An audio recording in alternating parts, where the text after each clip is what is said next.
Sin censura. Hola amigos, muy buenas noches y bienvenidos a su programa Sin Censura. Recuerden que todos los martes a las 8 de la noche estaremos aquí presentes trabajando por la República, porque recuerden que Movimiento Libertad estará ahí mostrando la verdad y fomentando la libertad de expresión mientras exista la República. El día de hoy vamos a desarrollar un tema con los panelistas que tenemos, que ya se lo voy a presentar dentro de un par de segundos, pero es un tema que ha pasado desapercibido, pero es muy importante y tenemos que tomar muy en cuenta, porque actualmente el gobierno la ha sabido hacer. El tema de hoy son las reformas a la Constitución por parte del vicepresidente de la República. Es por ello de que hemos invitado a los panelistas, los cuales una es periodista y el otro panelista es un abogado, el cual está empapado de leyes y nos va a dar su perspectiva de cómo van las cosas en el país.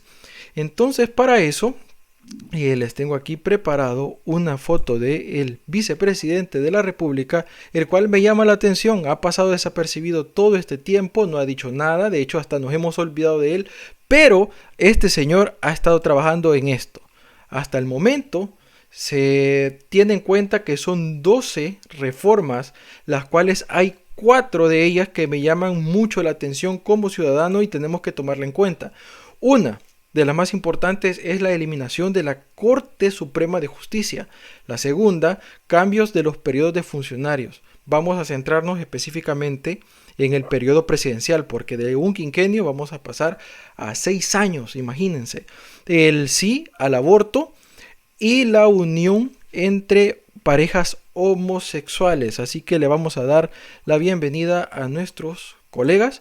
Carmen Rodríguez, que es periodista y corresponsal de la prensa gráfica, y a Darío Cardona, que es abogado de la República y es panelista de El Diario de Hoy. Así que bienvenidos, ¿qué tal? ¿Cómo están? Muchas gracias primeramente por darme la oportunidad de tenerlos aquí en el programa. Gracias, Irving. Buenas noches. El gusto es mío estar desde Estados Unidos acompañándole siempre en temas que son muy importantes para nuestro país. Y también es un gusto para mí poder compartir contigo, Irving, y con Carmen. Creo que podemos tener una conversación muy amena y ojalá la audiencia del programa se pueda llevar algo bueno de esta tertulia, ¿no? Darío, me llama mucho la atención tu camiseta. De hecho, aparte de que me Ah, llama la atención, te envidio mucho esa camiseta.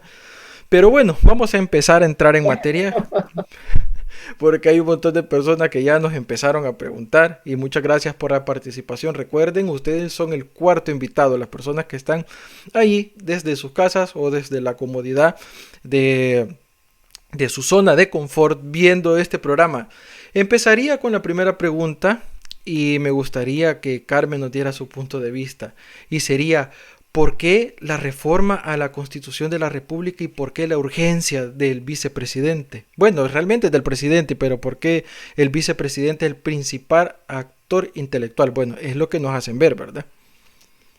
Sí, yo en esta pregunta tengo varias cosas que eh, me hacen generar otras preguntas.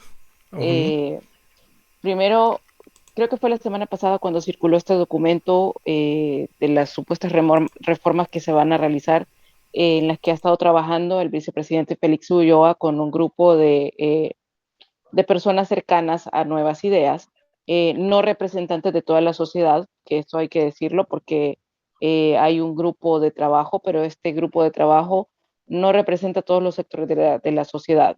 Eh, y primero, para que hablemos de una reforma a la constitución que sea incluyente, tiene que tener todos estos cabildeos que se hacen, todas estas averiguaciones que se hacen, todas las propuestas que salen de una comisión de trabajo deben integrar a todos los sectores de la sociedad, a todas las personas que representan a la sociedad, periodistas, aunque al presidente no le guste, empresarios, empresa privada, aunque al presidente no le guste, representantes de la sociedad civil, aunque al presidente no le guste, porque resulta que todos los sectores forman El Salvador, forman la República. Eh, Me gustaría también que hiciéramos como un pequeño regreso al inicio de la gestión de Nayib Bukele, donde empezamos a escuchar sobre una posible propuesta o una posible comisión que estudiaría reformas a la Constitución. Primero, eh, hay que hacer la separación de los poderes del Estado. Eh, el Ejecutivo tiene una, una línea de trabajo definida. El Legislativo es el que crea las leyes y aprueba las leyes para que los otros órganos del Estado velen para que se cumplan estas leyes. Una reforma a la Constitución tiene que ser algo muy estudiado, tiene que ser algo otra vez que integre a todos los sectores de la sociedad. Eh, sí, considero que hay ciertas cosas en la Constitución que deben ser reformadas para ser adecuadas al tiempo en el que estamos viviendo y para ser adecuadas a los cambios que han habido en el país y en la sociedad. Sin embargo, una reforma que propone un referéndum, eh, hemos tenido el ejemplo en otros países, hemos tenido el ejemplo en Venezuela, hemos tenido el ejemplo en Nicaragua, donde se utiliza la figura del referéndum para llamar a la población, cuando la población no ha sido consultada, a que apruebe la extensión de un periodo presidencial. Y esto es donde debemos prestar mucha atención, porque venimos siguiendo un patrón de los diputados oficialistas, de los diputados de Nuevas Ideas, que se encargan nada más de aprobar todo lo que el presidente les pide, y venimos también de ese patrón en el que los funcionarios del gobierno también hacen lo que el presidente les pide, y resulta que la república no funciona de esa manera. O sea, tiene que haber primero independencia de estos tres poderes del Estado, cada uno tiene que responder a los intereses de los salvadoreños, y hemos visto también dentro de este patrón este discurso de que es lo que el pueblo quiere. Sin embargo, yo les pregunto a todas las personas que nos están viendo, ¿alguien les ha preguntado a ustedes o el Partido Nuevas Ideas ha hecho encuestas para preguntarles a ustedes qué es lo que quieren? El Partido Nuevas Ideas y el presidente y el gobierno hizo encuestas para preguntarles a ustedes si estaban de acuerdo con la implementación del Bitcoin. De El hecho, es una Partido gran Nuevas Ideas, urgencia. Ellos con una gran urgencia están haciendo esto porque me imagino que la mente de ellos es hagámoslo ya que tenemos todo, es que todo para poder uh-huh. hacerlo. No quiero extenderme porque yo sé que Darío está también ahí y tiene muchas otras cosas que aportar, pero ya con esto le paso la palabra a Darío. ¿Sí? Es curioso la precisión con la que lo están haciendo y la rapidez con la que quieren que esto se haga. ¿Por qué? Veamos el panorama en el que estamos en este momento. En este momento, Nayib Bukele controla la Asamblea Legislativa porque tiene la mayoría de su partido en la Asamblea Legislativa y porque ellos hacen todo lo que él les dice. Todas las leyes que se estaban estudiando se han mandado a engavetar. Entonces, Nayib Bukele controla la Asamblea Legislativa, Nayib Bukele controla la Corte Suprema de Justicia, porque recordemos que sus diputados destituyeron a la Corte Suprema de Justicia que estaba, y el proceso por el que nombraron de facto, porque eso es lo que se hizo, y aunque no les guste tampoco que lo digamos de esta manera, pero esto fue lo que sucedió, el proceso que se hizo para nombrar de facto a estos nuevos magistrados se hizo violentando la ley. Entonces, en este momento, Nayib Bukele controla los tres poderes del Estado que deberían de tener independencia. Y este es el único momento en el que Nayib Bukele puede hacer o puede promover estas reformas, porque recordemos que el próximo año tenemos elecciones. El próximo año, es verdad. No, 2024 tenemos elecciones. Eh, Así es.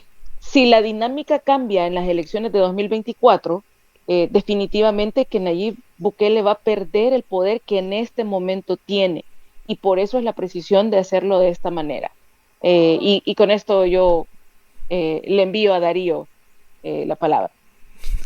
Adelante, Darío, es todo tuyo.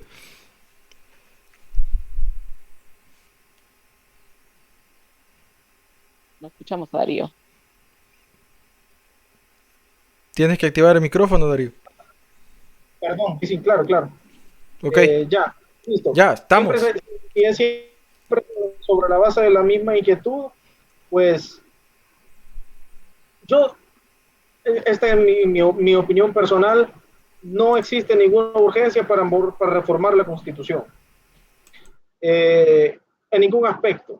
No existe urgencia. Precisamente porque la Constitución solamente establece los fundamentos de la convivencia nacional que luego son desarrollados a través de la ley secundaria. Y existen una serie de principios constitucionales y una serie de valores constitucionales que permiten que todo el ordenamiento jurídico funcione. Entonces, de hecho, si nosotros observamos el texto del proyecto de reformas a la Constitución, que dicho sea de paso, para mí no es un proyecto de reformas a la Constitución, sino una nueva Constitución disfrazada de reforma constitucional, nos vamos a dar cuenta de que en realidad lo que existe son modificaciones, ampliaciones, sustituciones, de muchas cuestiones que ya han sido recogidas incluso jurisprudencialmente, a través de jurisprudencia de la Sala de lo Constitucional, digamos, a través de las nuevas corrientes del derecho, pero lo fundamental no es lo fundamental es que tomemos el caso de los Estados Unidos de Norteamérica. ¿Cuántas enmiendas se han realizado a la Constitución desde sus orígenes? Muy pocas. Y sin embargo es una sociedad que se puede apreciar de decir que tiene una de las democracias más avanzadas del mundo. Más estables. Por lo menos podemos decir que de las democracias más avanzadas de América. ¿Cómo es posible que una sociedad que tiene una democracia tan sólida no haya tenido necesidad de reformar en demasiadas ocasiones la Constitución? En parte sí, por la cuestión de que se rigen por el common law y que mucho desarrollo del ordenamiento jurídico se hace a través de la jurisprudencia, pero en parte también se debe a que existe un respeto a la cultura constitucional y a la cultura, existe una cultura de respeto al ordenamiento jurídico. Así es.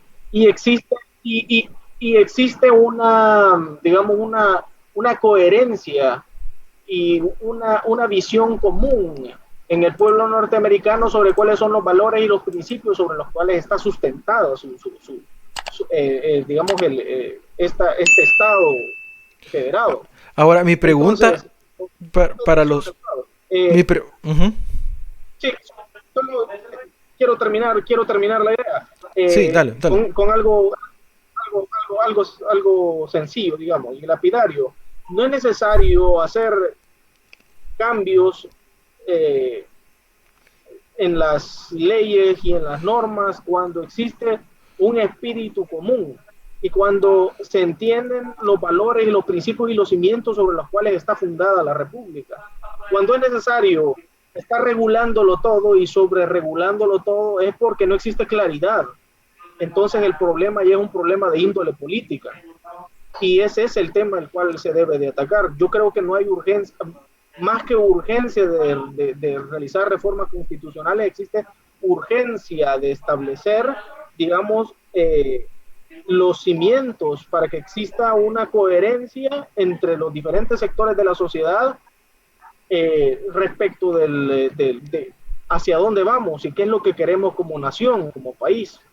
Así es, yo voy a retomar esa palabra de urgencia que estabas diciendo, Darío, porque para mí la urgencia de ellos es para blindarse, es para tener un tiempo de gracia más del que ahorita la ley les está dando, porque hay muchas personas que se empiezan a arrepentir y empiezan a decir de que las cosas no están bien, o sea, son disparates prácticamente muchas cosas que se están haciendo. Así que mi pregunta sería para los dos, y quisiera que en esta ocasión Carmen me respondiera, ¿qué tan necesaria es la reforma para el país? O sea, para los salvadoreños, no para los que están legislando, sino que para los salvadoreños, ¿qué tan necesaria es?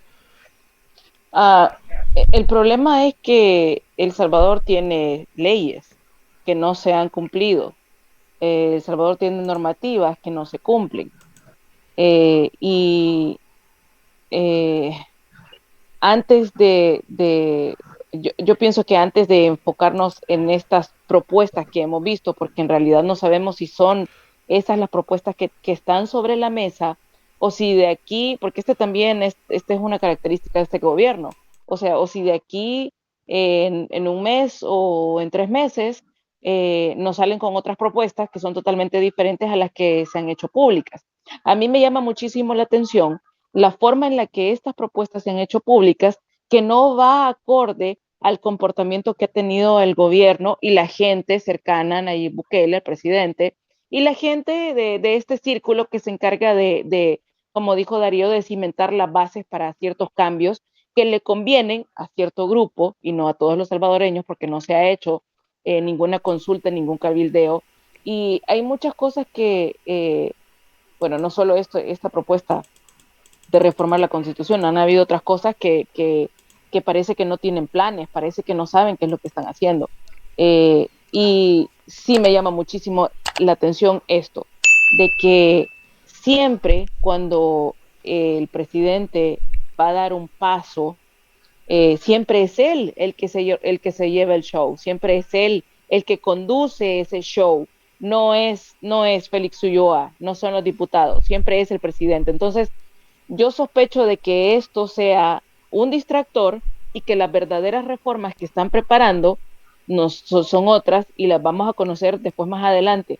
Sí, y sí quiero también, Darío tiene un punto muy válido, pero sí también quiero hacer como énfasis en, en esto de que este es el momento, este es el único momento, porque si tenemos unas elecciones y la dinámica cambia completamente en la Asamblea Legislativa, sea quien sea el partido, aunque Arena y el FMLN estén ya muertos, pero hay otros partidos que ganaron terreno, hay otros partidos que lograron colocarse en la Asamblea. Eh, y si esta dinámica cambia y si Nayib Bukele pierde la mayoría en la Asamblea Legislativa, ya no va a tener la misma oportunidad para seguir aprobando las cosas como las han aprobado de esta manera, sin que nadie se oponga, sin que nadie argumente, sin que nadie presente ideas contrarias, porque este es el beneficio que están obteniendo en este momento. Entonces, más que eso, para mí es esto lo que me llama la atención, que no es la forma típica en la que el presidente presenta sus planes o propuestas o sus grandes ideas, no es la forma típica. Al presidente no le gusta, esto ya lo sabemos desde el principio, al presidente no le gusta que nadie le robe su show, y por eso es que me parece extraño que sea Félix Ulloa el que esté liderando estas propuestas. Sobre si es necesaria reformar la Constitución, es necesario que se hagan cumplir las leyes que ya tenemos en el país. Es necesario, por ejemplo, la ley que la tenemos ahí y que había habido un avance, pero en los últimos 2 años ha habido un retroceso en todo el tema de prevención de violencia de género, y ha habido también un retroceso en cuanto a la aplicación de esta ley, y basta solo con ver en las redes sociales cómo se atacan a las mujeres. Y sí, yo sé que hay muchos sectores en el país que no les gusta que toquemos el tema de género, pero es que es importante porque la violencia de género es parte de la violencia de nuestra sociedad, de la sociedad salvadoreña. Entonces, más que pensar en reformar la Constitución, yo creo que es necesario considerar que El Salvador tiene leyes que no se han hecho cumplir, que El Salvador tiene leyes que necesitan ser reformadas antes que reformar la Constitución, y que necesitan ser adecuadas al contexto que tenemos, pero estamos acostumbrados también a ver que se han aprobado leyes y ahí están, pero nadie las hace cumplir. Y ahora en este momento, estas leyes se han pasado por todos lados y se han mandado a la basura y se han irrespetado de una manera que debería de ser preocupante, que para mí es el punto.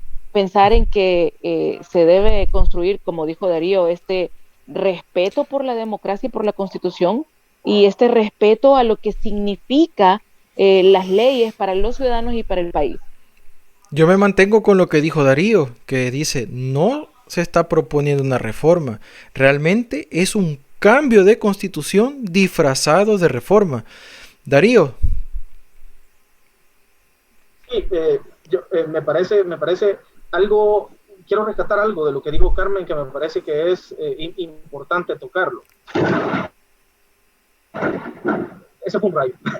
Hay dos interpretaciones que se le puede dar a la actitud que está tomando el presidente respecto de este paquete de pseudo reformas constitucionales. Es claro que el presidente, en su necesidad narcisista, digamos, megalómana, egocentrista de acaparar toda la atención, necesita acaparar precisamente todo el crédito. Pero en este caso en particular a él no le conviene acaparar el crédito, por una sencilla razón, porque el objetivo fundamental que hay detrás de este paquete de reformas constitucionales es tocar la cláusula de la alternabilidad en el ejercicio de la presidencia. A él no le interesa otra cosa que poder perpetuarse en el poder, y tenemos que decirlo así, claro y llano como es. Tenemos que observar los indicios de su comportamiento para poder hacer tenemos que, digamos, observar el patrón de conducta, observar el patrón para poder predecir qué es lo que el comportamiento y hacia dónde van orientadas las cosas. A ver, también otra cosa que mencionó Carmen muy importante es esta comisión ad hoc de reformas constitucionales adolece de un vicio de legitimidad, precisamente porque si se va a discutir una reforma amplia a la Constitución, o más bien si lo que se pretende es instaurar una nueva Constitución, es preciso, para que exista legitimidad, que se encuentren representados todos los sectores de la sociedad, cosa que no es el caso. Esta nueva Constitución ha sido diseñada por un equipo de pseudo abogados que responden a un solo ideario, no responden a los intereses de los diferentes sectores de la sociedad. Y estoy completamente seguro que no existe ni un solo miembro de la oposición dentro de esta comisión ad hoc de reformas constitucionales. Eso es lo más grave. Esto es grave. Esto es grave porque una constitución es un producto de un consenso entre los diferentes sectores de la sociedad. Y de diferentes pensamientos.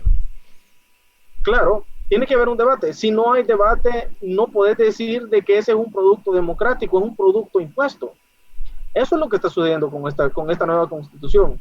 Y, a ver, yo a esta nueva constitución, yo le llamo caballo de Troya. Así es. ¿Por qué le llamo caballo de Troya? O puede ser llamado caballo de Troya o puede ser llamado bocado. A los perros callejeros, el que tiene intención de matarlos, lo que hacen es que le ofrecen al animalito, le ofrecen, digamos, un pan o qué sé yo, algo que le pueda resultar atractivo, pero que dentro de esta cuestión atractiva trae el veneno, la ponzoña, lo que al final va a terminar aniquilándolo. Entonces, es ofrecer algo insidioso dentro de una apariencia de cambio, de una apariencia de mejoría. ¿Por qué es un caballo de Troya? ¿Por qué es un bocado?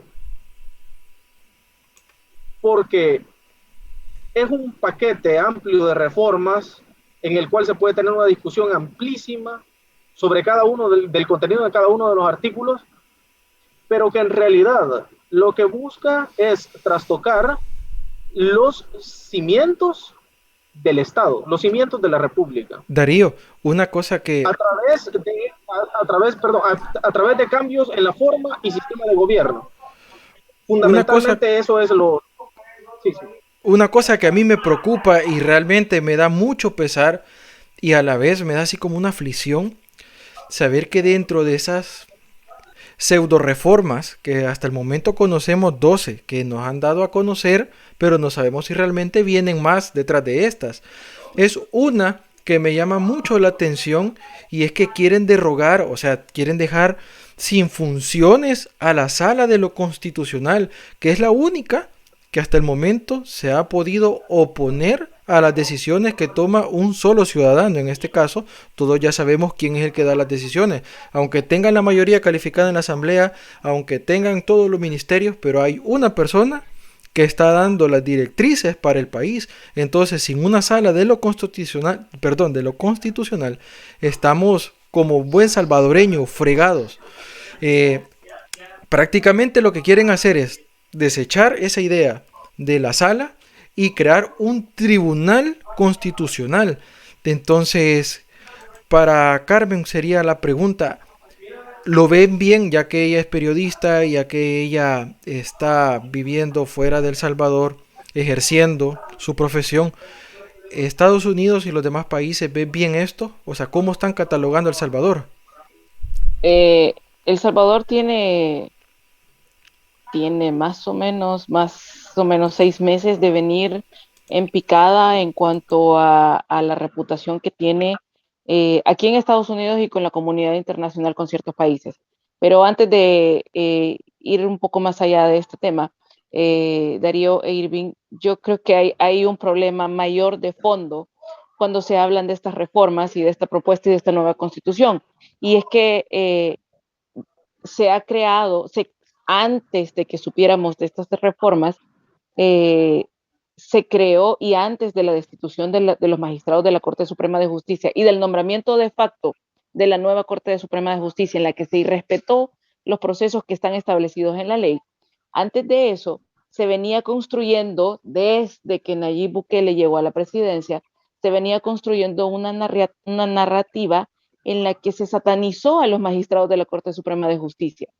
Y lo que esto provocó es que la gente, la población, eh, creyera esta narrativa de que los magistrados son malos y los magistrados trabajan en contra de los ciudadanos y de El Salvador, porque precisamente los salvadoreños en general no se informan.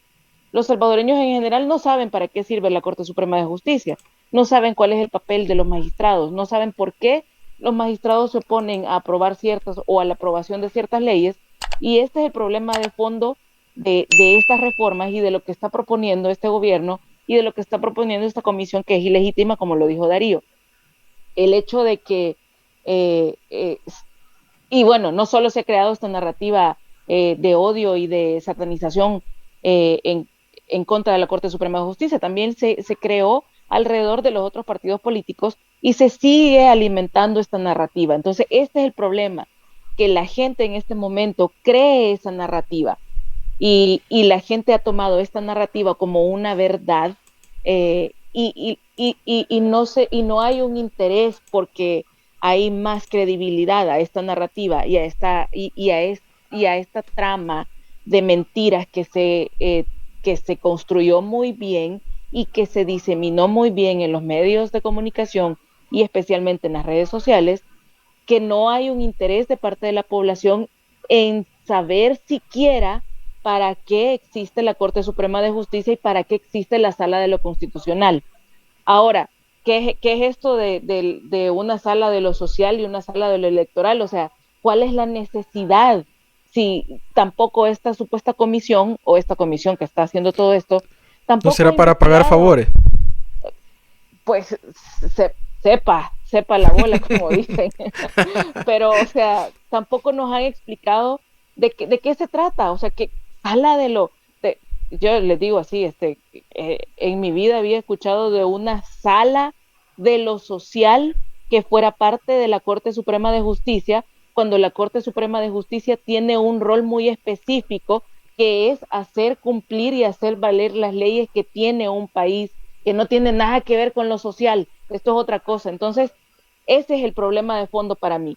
¿Y cuál es el impacto de todo esto en lo que Estados Unidos piensa, en lo que esta administración piensa y en lo que la comunidad internacional piensa?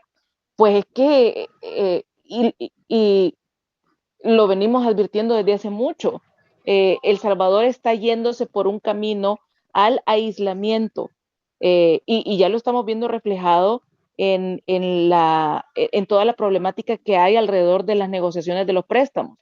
¿Y qué es lo que está pasando también? El La Salvador está política haciendo ya, monetaria, sobre todo. exacto, este es un impacto negativo a lo que está sucediendo adentro de El Salvador, que impacta en las relaciones que el país tiene afuera. Ha impactado también en las relaciones diplomáticas. ¿Por qué nadie de la administración Biden quiere reunirse con el presidente Bukele? Así Precisamente es. porque tenemos meses de estar escuchando que el gobierno ha irrespetado la democracia, ha socavado la democracia y la independencia de los tres poderes del Estado. Y, y este es, o sea, Se muchos quiere, dicen, se quiere acabar al único que lo puede detener, la sala de lo constitucional. exacto, y esa es la otra cosa peligrosa, porque como la gente no sabe que la única que puede parar a una persona de acumular todo el poder en el país, lo cual es peligroso, es la sala de lo constitucional. Y por Así eso es es, que quien tiene el control de la sala de lo constitucional tiene el control de todo en el país. así Entonces, es. para terminar, el impacto negativo de todo esto es, El Salvador ya está en la lista de países que socavan la democracia, perdón, que socavan la democracia, que irrespetan la democracia y que no les interesa procurar y cuidar esa democracia. Y esto repercute no solo en negociaciones económicas, repercute también en negociaciones diplomáticas que tienen que ver con tratados internacionales, que tienen que ver con tratados de libre comercio. O sea, están, para poner un ejemplo, y con esto termino, Nicaragua está ya en esta lista desde hace mucho tiempo y ya es oficial. O sea, todos sabemos que Estados Unidos tiene algo en contra de Nicaragua por cómo Ortega se consolidó en el poder y por cómo se está irrespetando la democracia en Nicaragua. Así Eh, es. y justamente la semana pasada yo estuve trabajando un tema porque Estados Unidos, el Congreso aprobó una ley que le permite al gobierno federal, o sea, a la administración Biden, a la Casa Blanca, analizar y limitar la participación de Nicaragua en el Tratado de Libre Comercio entre Estados Unidos, Centroamérica y República Dominicana. ¿Y a quién le va a afectar esto? No solo a Daniel Ortega, sino que le va a afectar a todo el país y a todos los ciudadanos. Y esta es una consecuencia de lo que está pasando, de lo que está haciendo el gobierno en El Salvador. Así es. Bueno, creo que hemos llegado a la mitad de nuestro programa. Vamos a ir a un corte comercial y vamos a ir a algo que la gran mayoría de personas ha estado esperando durante toda la semana y es el premio que damos aquí en el programa Sin Censura, que se llama el Foca Coin de la semana. Al regresar, después de nuestro corte comercial, venimos con una pregunta del público que va directamente hacia el señor Darío Cardona. Así que vamos a ir ahorita a una de las cosas más importantes acá en nuestro programa. Ya regresamos. Y el Foca Coin de la semana es para... Los hermanos Bukele no pedirían recursos públicos y mucho menos se los robarían. No pedirían recursos públicos y mucho menos se los robarían. No pedirían recursos públicos y mucho menos se los robarían. Muy bien, Foca. Premio, premio, premio. Ahí va, ahí va. Eso es.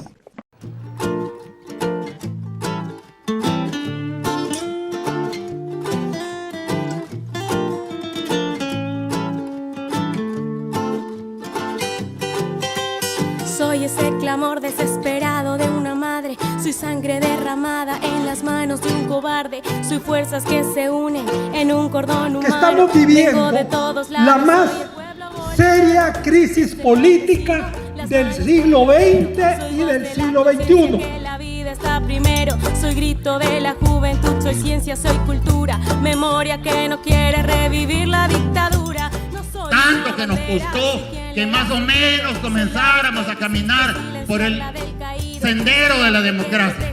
Tanto que nos costó. Y ahora viene un señor y va a tirar todo eso atrás. Tus armas son el odio, terror y metralleta. Disfrazas tu mentira. Las personas que están aquí lo saben, todos lo sabemos. Bukele dice, un día más sin homicidios. Es mentira, es absoluta mentira. Cuando nosotros vamos al campo o a cualquier otro lugar, nos damos cuenta que las maras gobiernan el país.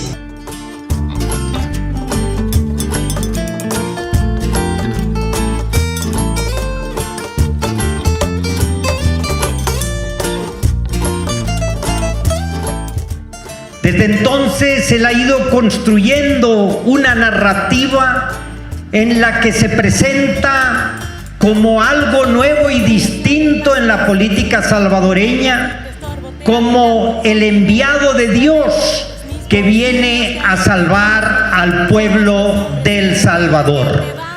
¿Cómo es posible que un enviado de Dios fomente el odio entre hermanos y hermanas?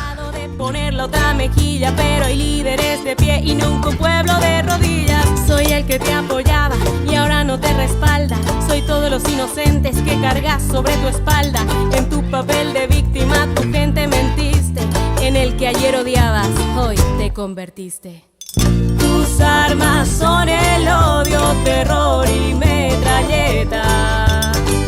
Disfrazas tu mentira en una papeleta.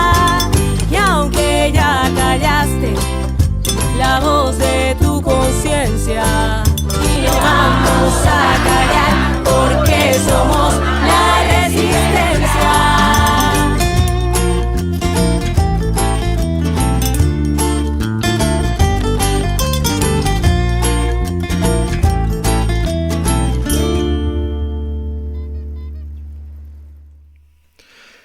Bueno, muchas gracias a todas las personas que han estado pendientes del programa y bienvenidos a la segunda parte. Vamos a iniciar con el comentario de José Enríquez. Directamente dice, por acá, yo se los leo. A Darío Cardona, abogado, pregúntale por favor que cuáles son las funciones del vicepresidente de la República y él, solo porque es abogado, puede hacer leyes para el país. Darío. A ver, la pregunta es muy importante porque esta administración no tiene conciencia, o más bien pretende no tener conciencia, pretende burlar las funciones, las atribuciones, las potestades que le da la Constitución. El mejor ejemplo de eso es un presidente que tiene la costumbre de legislar, administrar justicia y administrar la cosa pública, todo a la vez como si esto fuera un feudo y no fuera una república, como si esto fuera una finca en la que hay que repartir justicia, hay que establecer las normas de convivencia y además hay que administrar los recursos de la finca, ¿no?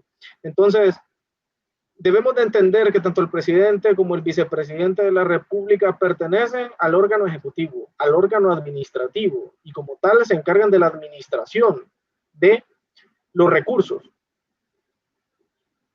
de la administración del Estado. Ello implica que sus funciones jurisdiccionales y sus funciones legislativas son escasas, casi al punto de nulas. Es decir, ejercen funciones solamente materialmente jurisdiccionales y materialmente legislativas en aspectos muy puntuales, pero la función de legislar le corresponde a la Asamblea Legislativa y la función de juzgar y hacer ejecutar la juzgado le corresponde al órgano judicial, a la Corte Suprema de Justicia. Entonces, le corresponde, está dentro de las competencias constitucionales del vicepresidente de la República crear leyes. Es un rotundo, un absoluto no. Y le pueden llegar, puede constitucionalmente dársele potestades legislativas al vicepresidente de la República a través de la Constitución. Considero que eso sería contrario a los principios democráticos que deben de existir y deben de respetarse en toda Carta Magna, en toda constitución de todo país democrático.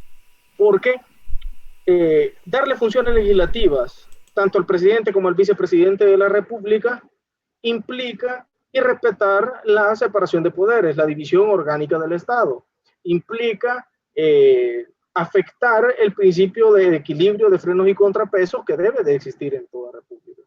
Entonces, no, el vicepresidente no tiene funciones legislativas y no debe tener funciones legislativas incluso cuando se reforma una constitución o se instaura una nueva constitución, porque va en contra de los principios democráticos.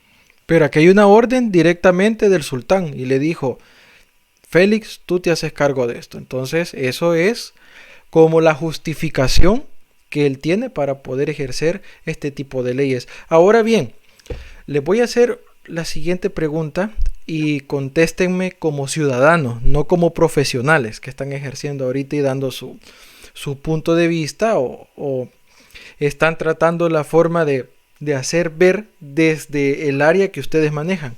Así que la pregunta es la siguiente. De todas las reformas que hasta ahorita hemos visto, ¿cuál es la más grave que ustedes pueden decir, esta me preocupa? Carmen.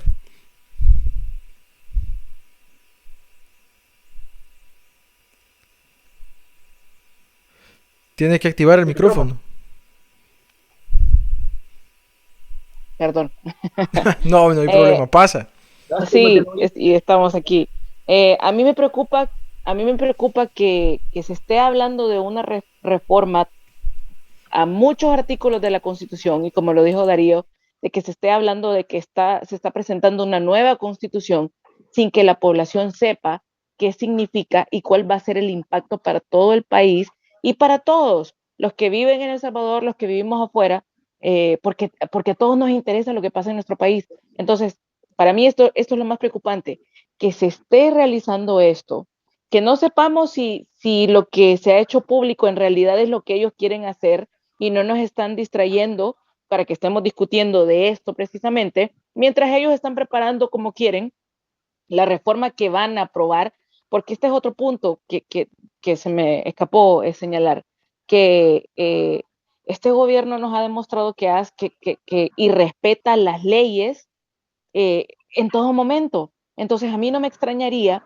que se presente una reforma y que sea aprobada por la Asamblea Legislativa de este momento sin consulta, sin nada, así como se aprobó, así como se destituyeron a los magistrados, pues, así como se destituyó al fiscal, así como se aprobó la ley del Bitcoin, que de la noche a la mañana, que son cosas que no se sacaron de la manga de la camisa porque ya las tenían preparadas, pero que de la noche a la mañana las llevaron para aprobarlas sin que la población lo sepa y sin que la gente sepa cuál es el impacto que esto tiene. Esto es lo que más me preocupa a mí, que no sepamos y que todavía hay mucha gente que aplaude y que celebra que se estén haciendo cosas y respetando las leyes que ya existen en el país y respetando la misma Constitución que ya dicta qué es lo que se tiene que hacer desde la Asamblea Legislativa y desde el Ejecutivo. Darío. Yo quiero mencionar una cosa, digamos es como el antecedente del comentario que voy a hacer. Una constitución tiene una doble naturaleza, es un producto político, pero también es el origen, el cimiento de un ordenamiento jurídico. Como producto político, como herramienta jurídica, se encuentra al servicio del poder. Es así, las leyes siempre se encuentran al servicio del poder. Depende de dónde se encuentra el poder, para poder determinar al servicio de qué se encuentra. Si el poder radica en el pueblo, entonces la Constitución se va a encontrar al servicio del pueblo. Pero si el poder radica fácticamente, jurídicamente, radica en una sola persona, entonces de lo que estamos hablando acá es de que esa Constitución y todas las leyes que se aprueben se van a encontrar al servicio del poder de ese individuo que detenta absolutamente todo el poder. Esta es la característica de todas las dictaduras y de todos los regímenes totalitarios. La característica es de que las leyes como herramientas jurídicas son instrumentos al servicio del poder de turno. Y esto es lo más grave de la situación. Hablar de una nueva constitución cuando existe un solo sujeto asumiendo el control total del Estado es gravísimo, porque eso le da un grado de arbitrariedad ilimitado. ¿Por qué? Porque ya no solamente tiene la capacidad fáctica para poder realizar cualquier cosa, sino que tiene la excusa jurídica para poder realizar, que es lo que necesita. Entonces, realmente aquí ya no es importante discutir si el Tribunal Constitucional administrativamente se va a encontrar dentro de la Corte Suprema de Justicia, o se va a encontrar afuera, si el derecho a la verdad es un derecho que se debe reconocer o no se debe reconocer, si el derecho a reconocer otros vínculos jurídicos diferentes del matrimonio dentro de la familia es factible o no es factible. Realmente tenemos que poner atención no al texto de las leyes. Es que las leyes solamente son declaraciones poéticas cuando no existe la voluntad de cumplirlas, sino a cómo van a operar, cómo se van a ejecutar, qué van a decir los aplicadores del derecho, los aplicadores digamos, cómo se va a adecuar el sistema político a esta nueva constitución, a estas nuevas, entre comillas, reformas constitucionales. Es decir, este texto, cualquier texto que yo ponga acá, es completamente irrelevante si yo tengo la potestad para poder determinar cómo yo interpreto ese texto constitucional. Para poner un caso en particular, uno de los artículos que se pretende establecer dice que existe el derecho a la verdad. Hay otro derecho que dice que existe, que la correspondencia es privada y es inviolable.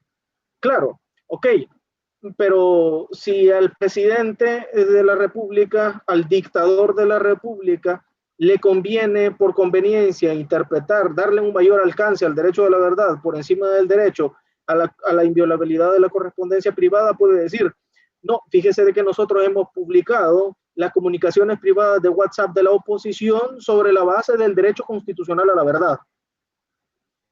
Y cualquier jurista va a saltar y va a decir, pero por Dios, pero esto no es al alcance del derecho constitucional a la verdad. Pero lo que importa es la interpretación que le está dando el detentador del poder, porque esa constitución es una herramienta al servicio del poder de turno. Entonces lo importante no es el contenido del texto constitucional. Nosotros deberíamos de trascender de tener una discusión jurídica al respecto, porque no es relevante. No es relevante hablar de la interpretación del derecho ahí donde el derecho se interpreta según la voluntad de una persona en particular. Así es. Lo que hay que atender entonces es cuál es la voluntad de esa persona en particular. José Contreras, ¿qué es lo que quiere? José Contreras dice aquí un comentario, lo estoy leyendo, dice: esto nada más es un entrenamiento para lo que se viene después. ¿Qué tan cierto será? Pues yo como les dije, yo sostengo que para mí todo esto es una distracción, y lo que verdaderamente Nayib Bukele está planeando para consolidar y quedarse en el poder, o dejar a su hermano en el poder, a cualquiera de sus hermanos, o dejar a alguien de confianza en el poder, es lo que están tramando, y es lo que no sabemos, pues. O sea, eso es lo que yo pienso, porque este ha sido un patrón y este ha sido una forma de actuar de Nayib Bukele desde que estaba en la alcaldía de San Salvador, desde que estaba en la alcaldía de Nuevo Cuscatlán, y ahora se ha revelado más. Entonces, todos estamos discutiendo lo que podría suceder con estas reformas, pero nadie se está encargando de informarle a la población. No hay oposición que esté haciendo un trabajo para acercar toda esta información a la población y decirle a la población, que es la que debe saber en este momento cuál es el impacto, qué va a pasar si hay reformas a la Constitución que le van a dar aún más poder a Nayib Bukele y que van a permitir que él y este círculo de nuevas ideas, de la cúpula de nuevas ideas, como dice Darío, puede interpretar la ley a su antojo. Así es que ya lo estamos viendo, pues. Lo estamos viendo con las leyes que pueden ser manipuladas de cierta manera. Y ahora, otro ejemplo también, el derecho de a la verdad.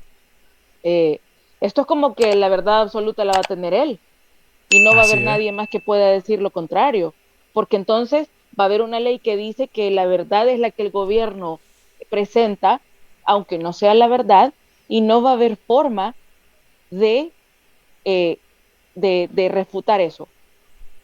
La gran mayoría de personas lo que siempre dicen es, nosotros como oposición, que vengo repitiéndolo en diferentes programas, no es que nos estemos oponiendo, pero sí estamos del lado opuesto al que ellos están. Vienen diciendo de que ellos son los que tienen la verdad absoluta, pero no, o sea, pongan atención a lo que está pasando ahorita y que ya fue en el pasado, cuando él mismo dijo que Arena y el FMLN tenían el control de todo y que el FMLN y Arena tenían a la Corte Suprema, tenían a la Sala de lo Constitucional, ellos tenían el poder. Y no lo que él criticaba vino a ser hoy en día, lo estamos viviendo. Esto mismo estamos viviendo, pero él más descaradamente. O sea, a mí no me consta que antes fuese así.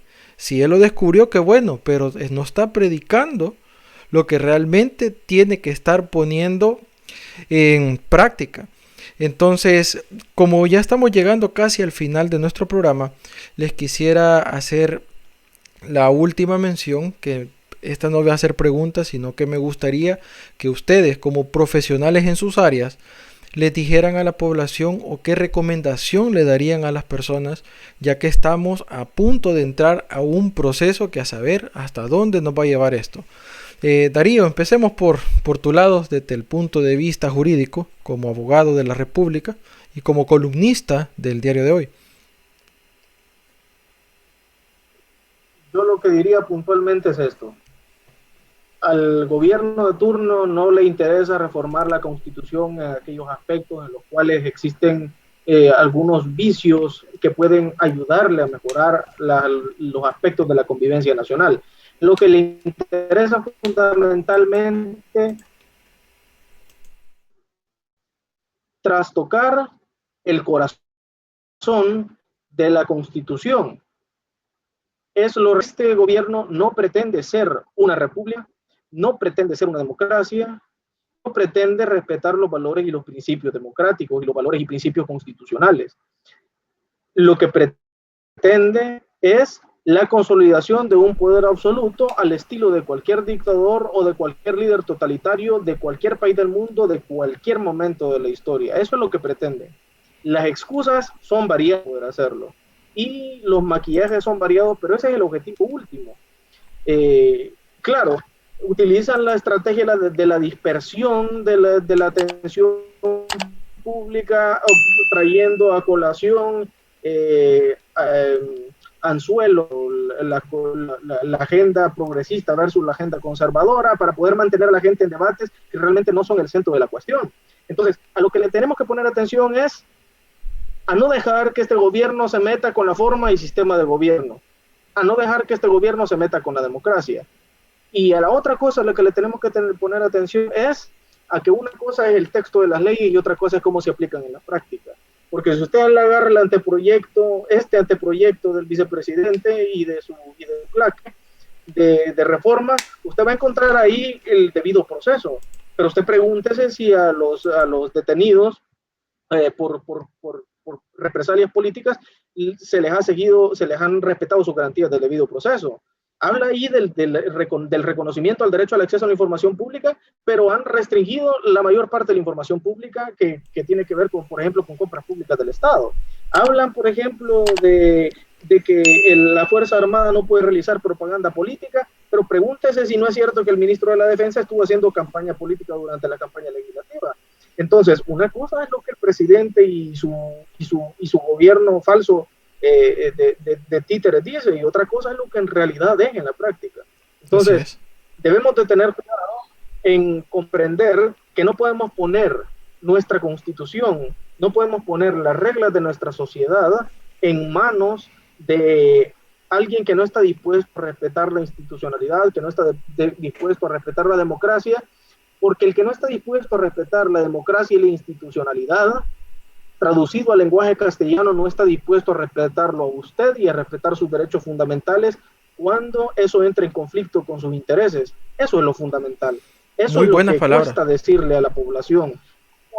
Cómo eso afecta a su propia esfera de potestades privadas. Cuando usted se encuentra en conflicto con el Estado lo va a pisotear cuando no tiene vocación democrática. Eso es lo más alarmante que hoy en día.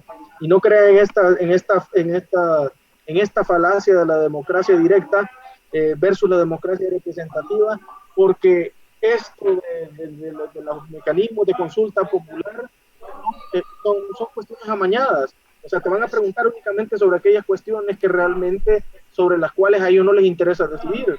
Pero cuando se trata de decidir sobre cuestiones fundamentales como la ley Bitcoin, para poder hacer uso antojadizo de la política monetaria, no te van a preguntar ni le van a preguntar a la población. Esas decisiones las van a tomar ellos encerrados en su despacho. De hecho, lo hicieron. Al margen popular. Así lo han hecho, así ha sido, así es y así será. O sea, eso no va a cambiar. Y una cosa, la última cosa es, no puede ser que los salvadoreños tengamos razón y el resto del mundo no. Sobre todo cuando estamos hablando de que los países más desarrollados, los países más democráticos del mundo condenan lo que está sucediendo en El Salvador.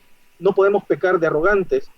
Es necesario dudar de lo que está haciendo este gobierno cuando estamos viendo de que el comportamiento de la comunidad internacional frente a los atropellos que está cometiendo este gobierno demuestra una actitud alarmante. Cuando estamos viendo de que incluso los precios de los bonos, los precios de los títulos del Estado decaen de una manera grosera por las mismas actuaciones democráticas de este gobierno. Algo grave está pasando acá y no podemos creer en el discurso oficial, que es lo que hemos hecho siempre y es lo que nos ha condenado siempre. Así es, así es. Ahora, Carmen, si nos ayuda ahí con las palabras hacia la población. Yo quiero terminar este buen programa haciendo un llamado especial a todos los salvadoreños. A todos los salvadoreños.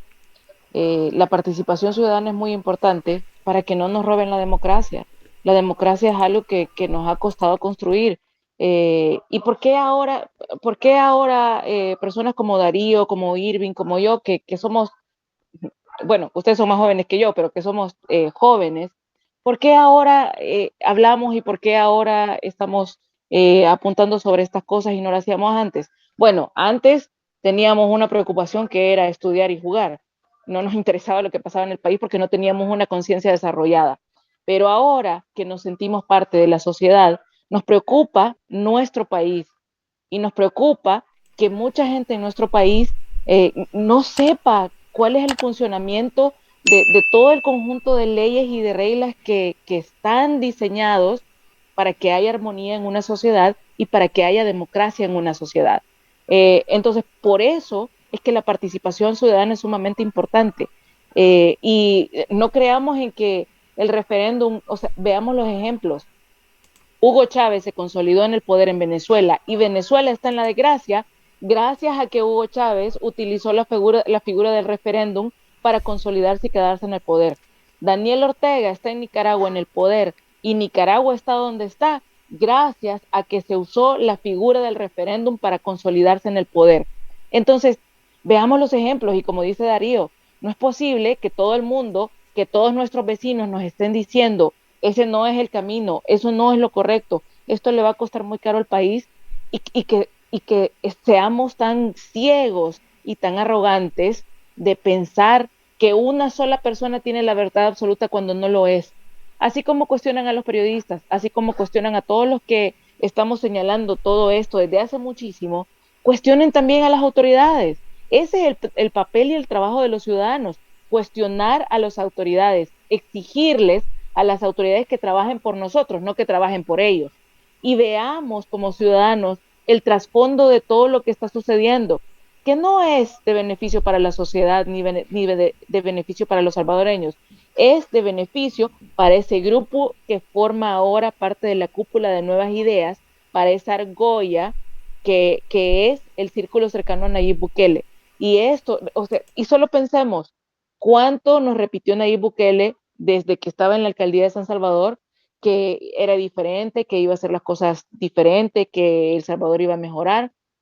Claro, las cosas han mejorado para él y para su círculo, pero las cosas no son diferentes desde el momento en el que toda la parentela de la familia Bukele está en el gobierno. O sea, empecemos a hacer un análisis sincero de lo que tenemos enfrente, de quiénes nos gobiernan en este momento. Y si quieren, no me escucha a mí, no escucha a Darío, haga un análisis de lo que tiene enfrente en el gobierno. ¿Quiénes son todos los funcionarios de confianza del presidente? ¿Quiénes son los asesores del presidente? Sus hermanos. quién es el presidente de la Asamblea Legislativa. Ernesto Castro, que está cercano y que tiene una amistad íntima con Nayib Bukele y con su círculo. Entonces, empecemos por ahí, empecemos por ejercer la participación ciudadana, que es tan importante para que conservemos y cuidemos la democracia que tantas muertes le ha costado al país.